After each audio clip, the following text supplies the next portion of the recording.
Bonjour à toi.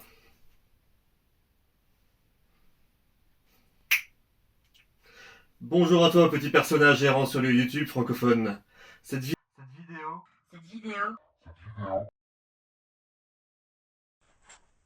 Mon porte-monnaie. Avec mon porte-monnaie, tu pourras découvrir.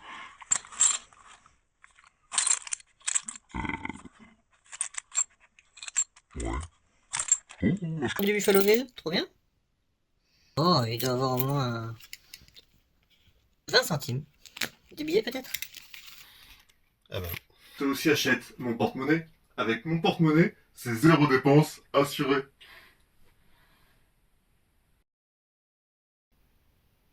Ah oui, bah j'ai 42 ans. Ouais, c'est pas NordVPN, sans rigoler, hein.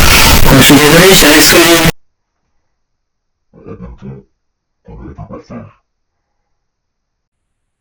C'est jamais. Peut-être qu'un jour j'arriverai à 50 abonnés. Faut savoir.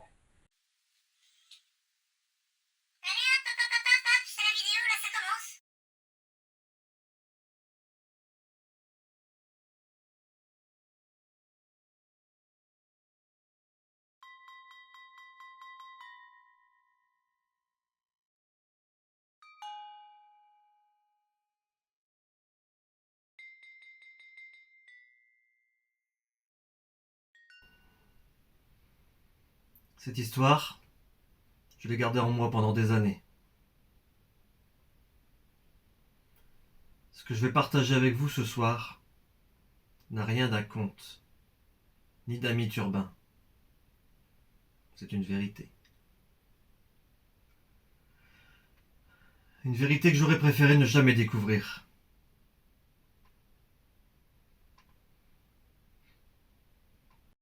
Tout commence avec une maison. Une maison perdue au bout du monde, oubliée par le temps et hantée par ce qui est resté.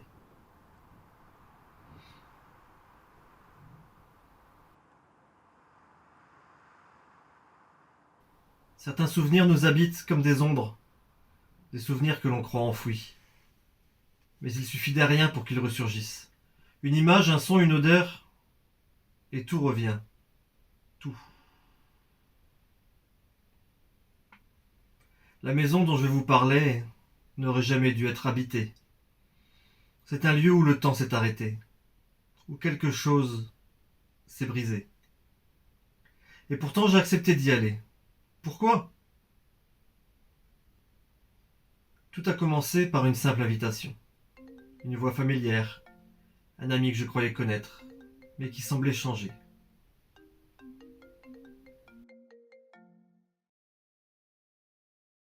Il m'a appelé un soir d'octobre, le genre de soir où l'air est déjà glacé et où l'obscurité tombe plus vite que prévu. Sa voix était différente, brisée, comme s'il portait un fardeau invisible. Je ne peux pas rester seul ici. Viens. Aucune explication, juste une supplication. Quelque chose dans sa voix m'a glacé, comme s'il savait déjà que je ne pourrais pas refuser.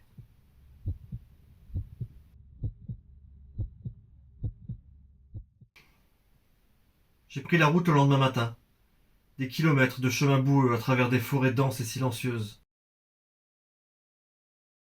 Les arbres semblaient se refermer autour de moi, comme s'ils voulaient m'empêcher d'avancer.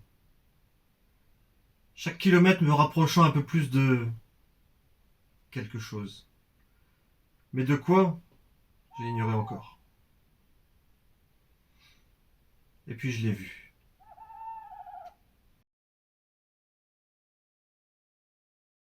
Elle se tenait là, au bout du chemin, immense, silencieuse. C'était une maison ancienne, peut-être centenaire.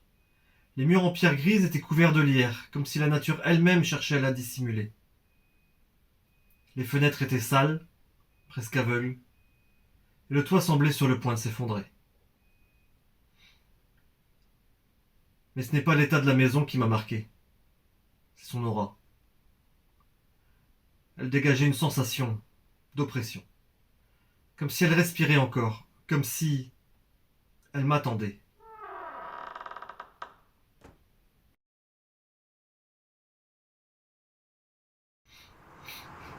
La porte était entrebâillée, aucune lumière à l'intérieur. Je me suis avancé, lentement. Le vent soufflait dans mon dos, presque comme une main invisible qui me poussait à entrer. La maison semblait vivante. Chaque pas que je faisais résonnait dans les murs, comme si elle me répondait. Et puis la porte se referma derrière moi. À cet instant, j'ai su que quelque chose était déjà en marche. Quelque chose que je n'étais pas prêt à affronter.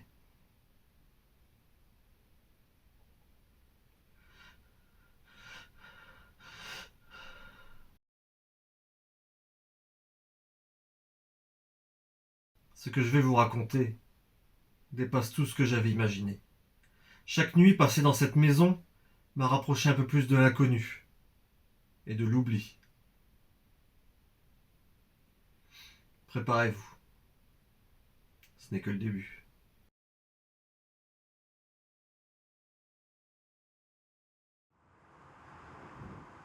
Cette nuit-là, je dormis dans une chambre à l'étage. Le lit était vieux, recouvert d'une fine couche de poussière. Chaque mouvement que je faisais soulevait un nuage grisâtre qui dansait dans la pénombre.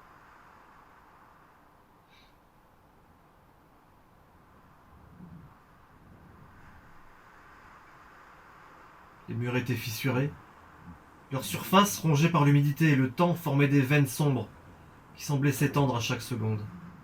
C'était comme si la maison respirait autour de moi.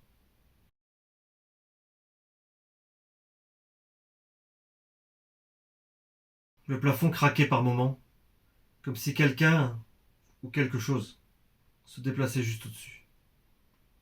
Mais je me disais que c'était simplement le bois ancien qui travaillait sous le poids des années. J'avais allumé une petite lampe à huile que Marc m'avait laissée sur la table de chevet. Sa flamme vacillait sans raison, créant des ombres mouvantes sur les murs, comme des silhouettes qui dansaient autour de moi. Je fermais les yeux, mais le sommeil refusait de venir. Quelque chose dans cette maison m'empêchait de me détendre. Chaque respiration semblait amplifiée. Mon cœur battait si fort que je pouvais presque l'entendre, résonner dans la pièce. Et puis, je l'entendis.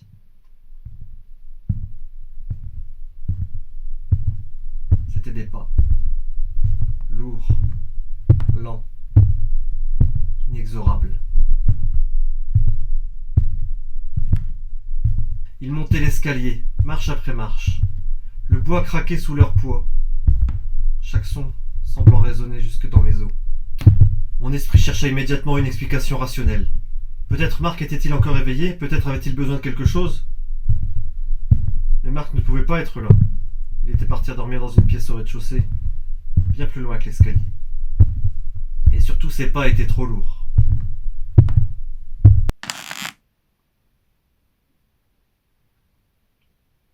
Les pas s'arrêtèrent juste devant ma porte.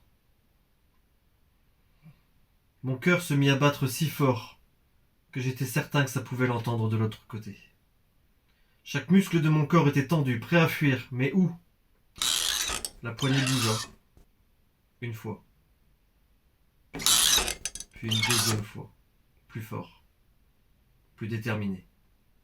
Comme si quelque chose ou quelqu'un essayait vraiment d'entrer.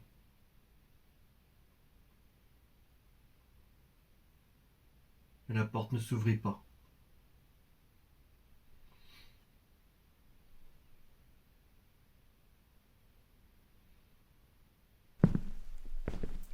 Les pas reprirent, mais dans l'autre sens. Ils redescendaient l'escalier, toujours aussi lent, toujours aussi lourd. Mais je savais que ce n'était pas terminé. Ce n'était pas qu'un simple bruit. Ce n'était pas le fruit de mon imagination. Quelque chose avait monté cet escalier, quelque chose s'était arrêté devant ma porte et avait tenté d'entrer. Et maintenant je savais que ce n'était qu'un début. Quelque chose veillait, quelque chose m'observait.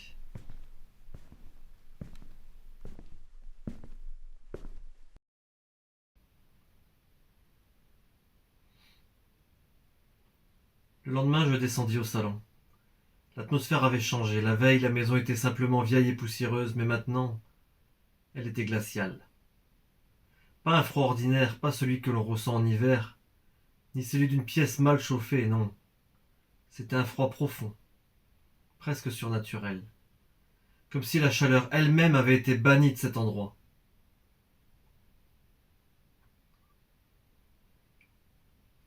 Mon souffle formait de petits nuages devant moi, mes doigts étaient engourdis. Et pourtant la cheminée semblait intacte, comme si elle avait servi récemment. Mais ce n'était pas ce froid qui me mettait mal à l'aise, c'était autre chose, quelque chose de plus sombre. C'est alors que je le vis. Une silhouette, immobile, près de la cheminée.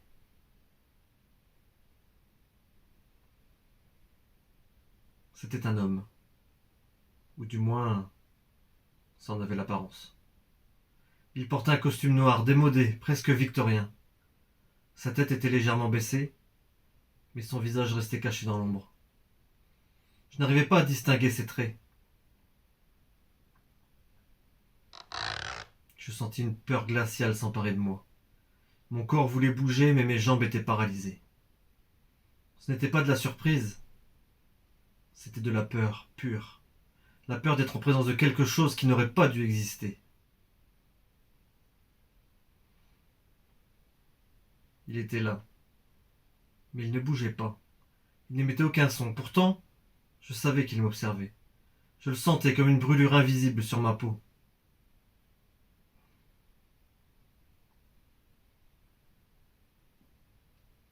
J'essayais de cligner des yeux, espérant que la vision disparaisse. Et pendant une fraction de seconde, il sembla s'évanouir.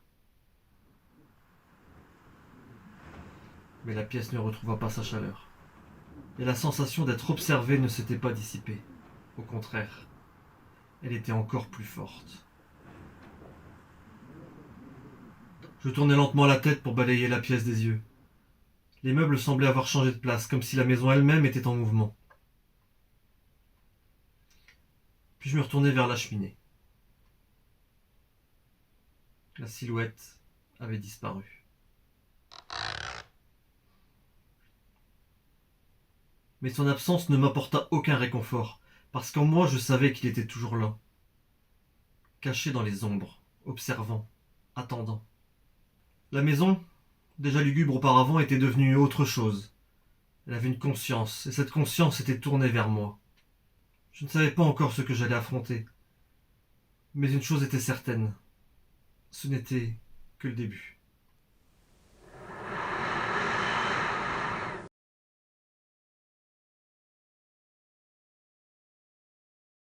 Cette nuit-là, je m'étais endormi très tard. Le froid glacial de la maison était devenu presque insupportable, s'infiltrant dans mes os. J'avais enroulé des couvertures épaisses autour de moi, mais même elles semblaient ne pas suffire. Vers 3 heures du matin, je fus brutalement tiré de mon sommeil. Tandis que les horloges étaient là. À la mer de confiture. Il pousse sans lunettes. Lit des poèmes de poisson qui. Au début, je pensais que j'avais rêvé, mais les murmures continuaient. Des chuchotements étouffés, insaisissables. Ils semblaient venir de partout à la fois, mais aussi de quelque chose de très précis, du plancher. Mon cœur battait à tout rompre.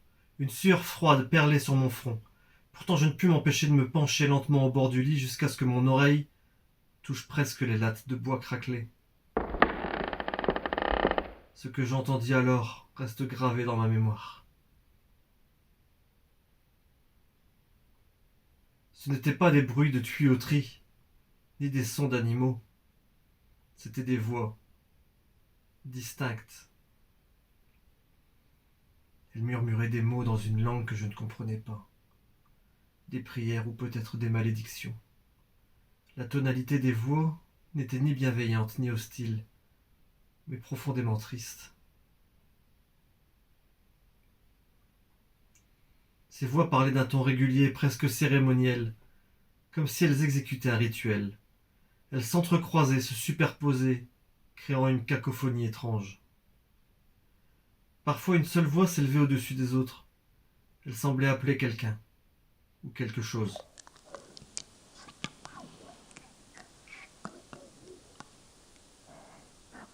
Le plancher semblait vibrer légèrement sous moi. Je ressentais chaque mot dans mes os. Je n'avais jamais ressenti une peur aussi profonde. Pas une peur de l'inconnu, mais une peur de la certitude. Quelque chose était là, sous la maison, et il m'entendait.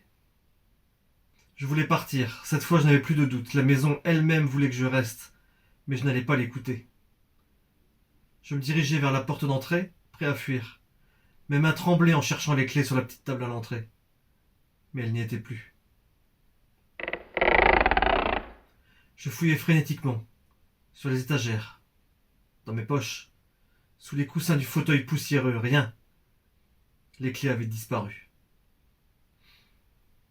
J'essayai d'ouvrir la porte à main nue, mais elle ne bougea pas d'un millimètre.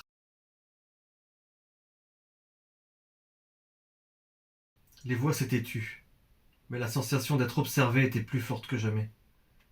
C'était comme si toute la maison retenait son souffle, attendant ma réaction. Je me retournai lentement. La pièce était vide, mais je savais que je n'étais pas seul. J'étais prisonnier. Non par des murs ou des serrures, mais par quelque chose de bien plus ancien et bien plus puissant.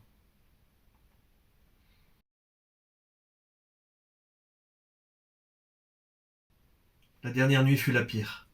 Je m'étais barricadé dans la chambre à l'étage. Toutes les lumières que la maison pouvait offrir étaient allumées, bien que leur éclat pâle semblait incapable de percer les ombres qui envahissent les murs.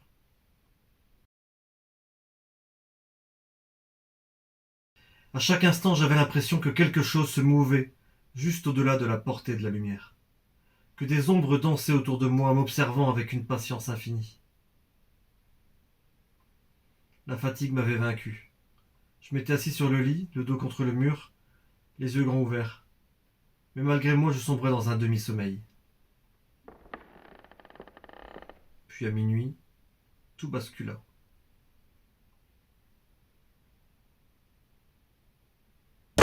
Je fus réveillé par un bruit sec. La porte de ma chambre venait de s'ouvrir d'un coup, comme si une force invisible l'avait frappé.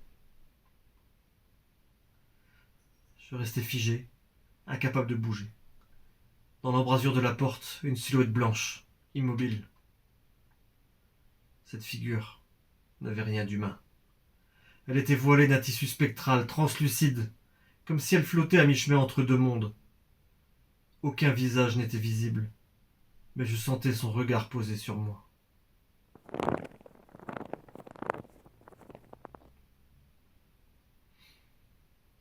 Lentement, elle s'avança dans la pièce. Je voulais crier. Je voulais hurler jusqu'à m'en déchirer les cordes vocales, mais aucun son ne sortait de ma bouche. Ma gorge était comme nouée par une main invisible, froide et implacable. La silhouette continuait d'avancer. Ses pas ne produisaient aucun bruit, comme si elle flottait, à peine ancrée dans la réalité. Chaque pas qu'elle faisait semblait voler un peu plus de ma chaleur, de ma vie. Je sentais un froid glacial s'infiltrer en moi, jusqu'à mon cœur. Elle s'arrêta juste devant moi. Je pouvais presque sentir le tissu spectral frôler ma peau. Une odeur âcre, mêlée de terre et de pourriture emplissait mes narines. Lentement, elle se pencha. Je n'osais plus respirer. Tout en moi hurlait de fuir, mais mon corps refusait de bouger. Alors, dans un murmure à peine audible, elle prononça ces mots. Tu es à nous. Sa voix, ce n'était pas une seule voix, c'était une multitude de voix, entremêlées, venues d'un autre temps. Elle portait avec elle une promesse sinistre, une malédiction qui semblait s'abattre sur moi à cet instant précis. Tout devint noir. Pas une obscurité naturelle, mais un voile opaque, suffocant, comme si l'existence elle-même s'était effacée. Je ne voyais plus la pièce, plus la silhouette, plus rien.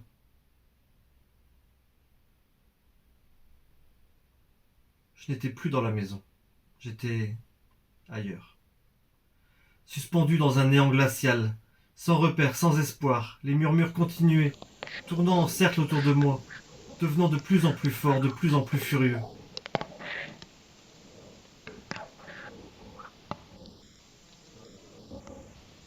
Puis soudain, ils cessèrent.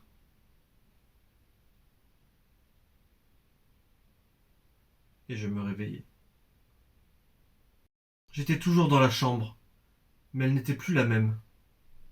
Les murs étaient fissurés jusqu'à la moelle, et une odeur de cendre et de pourriture imprégnait l'air.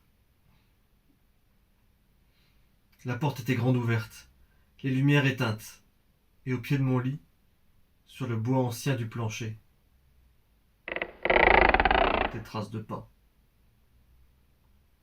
Des empreintes blanches, comme laissées par des pieds nus couverts de cendres. Elles menaient droit à la porte.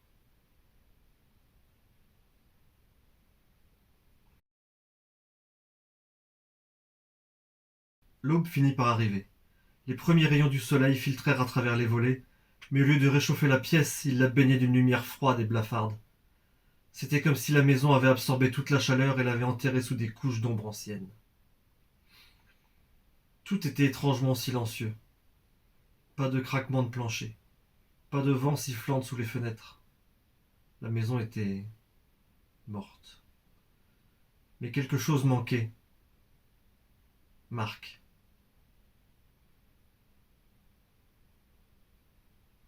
J'appelai son nom plusieurs fois. Rien. Pas de réponse. Je descendis lentement les escaliers, le cœur serré, chaque marche semblant s'étirer à l'infini sous mes pieds. Le salon était vide. La cheminée, où j'avais vu l'ombre quelques nuits plus tôt, était éteinte. Mais une étrange marque noire en couvrait maintenant la pierre. Une marque circulaire irrégulière, presque humaine. Je continuai à chercher Marc dans chaque pièce, appelant encore et encore. Mais tout ce que je rencontrais, c'était des ombres. Et ce silence oppressant qui pesait sur mes épaules comme une pierre tombale.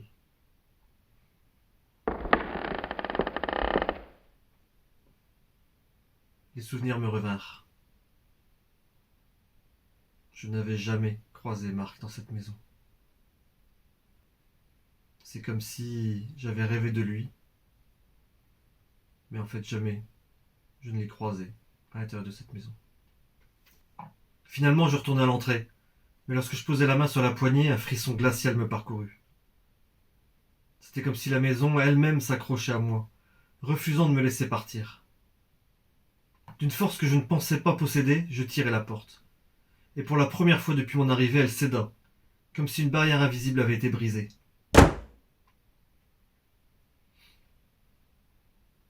Je franchis le seuil sans me retourner. Je ne voulais pas savoir ce qui se trouvait derrière moi. Je ne voulais pas voir si quelque chose m'observait encore depuis l'ombre. Mais je sentais, je savais que je n'étais plus seul.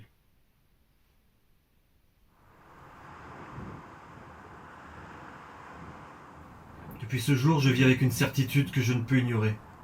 Une ombre s'est accrochée à moi. Une présence silencieuse qui me suit partout, invisible mais toujours là. Parfois je sens un souffle glacé dans ma nuque.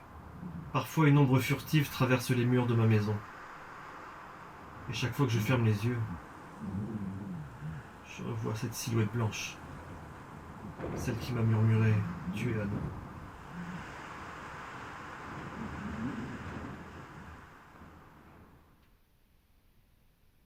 Je n'ai jamais revu Marc. Aucun signe, aucune trace. Mais je sais qu'il est resté là-bas. Ou pire encore, qu'il fait maintenant partie de ceux qui hantent cette maison. J'ai raconté mon histoire, mais raconter ne suffit pas toujours à échapper. Certaines choses, une fois vues, ne vous quittent jamais. Alors si jamais vous recevez une invitation à passer la nuit dans une maison au bout du monde, abandonnée par le temps, fuyez, avant qu'il ne soit trop tard.